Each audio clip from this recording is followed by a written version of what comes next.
আসসালামু আলাইকুম everyone, I hope সবাই অনেক ভালো আছেন।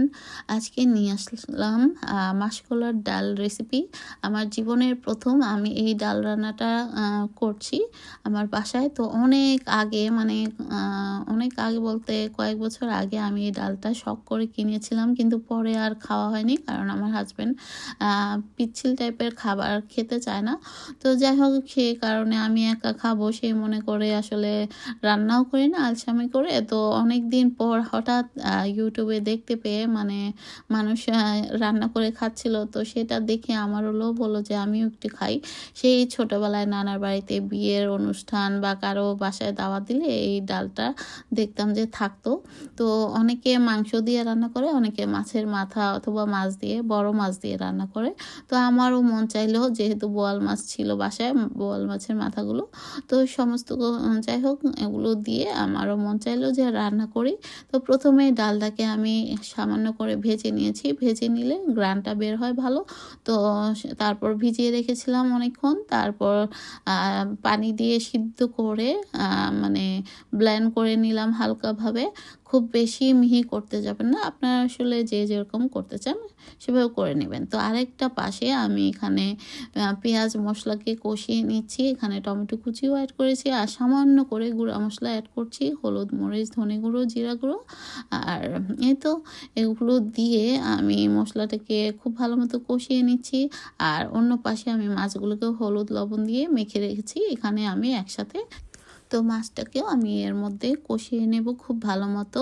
আপনারা চাইলে আলাদাভাবে ভেজেও দিতে পারেন, তবে এই রান্নাটার ক্ষেত্রে আমি দেখেছি মাছগুলোকে কিন্তু তেলে ভাজে না।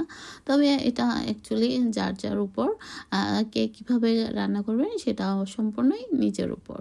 তো যাই হোক, আমি অন্য পাশে ডালটাকে ব্লেন্ড করে সামান্য একটু পানি দিয়ে এটাকে গুলিয়ে নিচ্ছি যাতে দিতে সুবিধা হয়। তো দেখতে পাচ্ছেন মাছটাকেও দিয়ে দিয়েছি মশলার মধ্যে। এটাকে খুব ভালো মতো ভুনে নিলাম। তারপর দিয়ে দিব এ পর্যায়ে সেই ডালটা। তো এই তো ডাল দিয়ে আর পরিমাণ মতো পানি দিয়ে দিলাম। তো পানিটা এটাও আপনাদের উপর নির্ভর করবে, মানে কে কীরকম পাতলা বা ঘন খেতে চান। তো খুব বেশি পাতলাও কিন্তু ভালো লাগে না, বা খুব বেশি ঘনও ভালো লাগে না। তো সেই বুঝে আসলে পানির পরিমাণটা দিতে হবে। আর ডালটা যেহেতু অলরেডি সিদ্ধ করা, তো সেজন্য আর রান্না করতে কিন্তু বেশিক্ষণ সময় লাগবে না। তো এর মাঝখানে আমি কাঁচামরিচ ফালি এবং দিয়ে দিলাম বেশ কিছু ধনেপাতা কুচি, আর লবণটা টেস্ট বুঝে দিয়ে দিতে হবে। তো এই তো দেখতে পাচ্ছেন খুব সুন্দর ঘন হয়ে আসছে।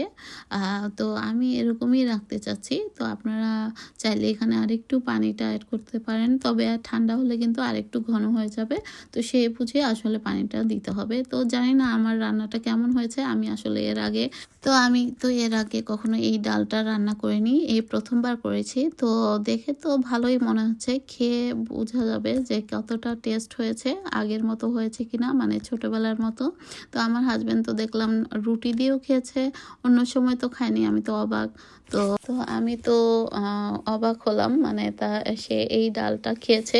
তো আমার কাছেও ভালো লেগেছে, যেহেতু খেয়েছে তার মানে আমি পরবর্তীতে আবারও রান্না করতে পারবো। তবে সে বলল যে মাংস দিয়ে রান্না করলে হয়তো আরও ভালো লাগবে। তো এই আর কি। তো এই তো শেষের দিকে আরও কিছুটা ধনেপাতা দিয়ে দিলাম। আমি ভাত দিয়ে খেয়েছি, তো রুটি দিয়েও কিন্তু ভালো লাগবে। তো আপনারা চাইলে বাসায় ট্রাই করবেন। তো আজ এ পর্যন্ত, আল্লাহ হাফেজ।